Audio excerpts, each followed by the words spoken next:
মতো কেউ নাই, আপনার দুঃখ কেউ বুঝছে না, আপনার কষ্ট কেউ বুঝতেছে না, আপনার আশে নেই, পাশে নাই, নাই কেউ নাই। আপনি যখন খুব একা মনে হবে, আপনার দুনিয়ার কষ্ট যখন আপনাকে চেপে ধরবে, আপনি কিচ্ছু করবেন না, শুধু একটা কাজ করবেন, যাই নামাজটা পিছিয়ে ডাইরেক্ট সিজদায় চলে যান, ডাইরেক্ট সিজদায় চলে যান। কপালটাকে ঝুঁকাই দেন, নাকটাকে ঝুঁকাই দেন, হাতটাকে ঝুঁকাই দেন, নিজের অস্তিত্ব বিলীন করে দেন, চোখটা বন্ধ করে সিজদার মধ্যে চলে যান।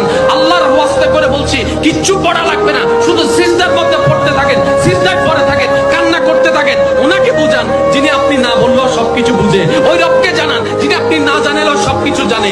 দুনিয়ার মানুষ তো আজকে বললে কালকে চুপ উল্টাই ফেলে, ব্ল্যাকমেইল করতে শুরু করে। রব তো সবকিছু জানার পরেও দোষ গোপন করে রেখেছে। ওই রবের দরবারে সবকিছু বলতে থাকেন, 1টা মিনিট, 2টা মিনিট, 3টা মিনিট, দেখবেন আপনার সমস্যা তখন সমাধান না হলো অন্তরে এমন একটা শান্তি লাগবে যেটা আপনার পৃথিবীর কোথাও খুঁজে পাবে। সবাই বলতে হবে, আবার বলেন আল্লাহুম্মা বারিক লানা ফি রজবা ওয়া শাবান ওয়া বাল্লিগনা রমাদান।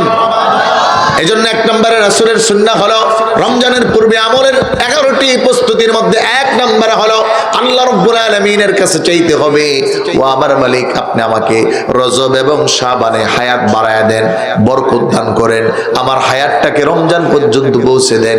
এজন্য যেই মুমিন আল্লাহর কাছে চায় ওই মুমিনকে আল্লাহ খালি হাতে ফেরত দেয় না, বলো ঠিক কিনা?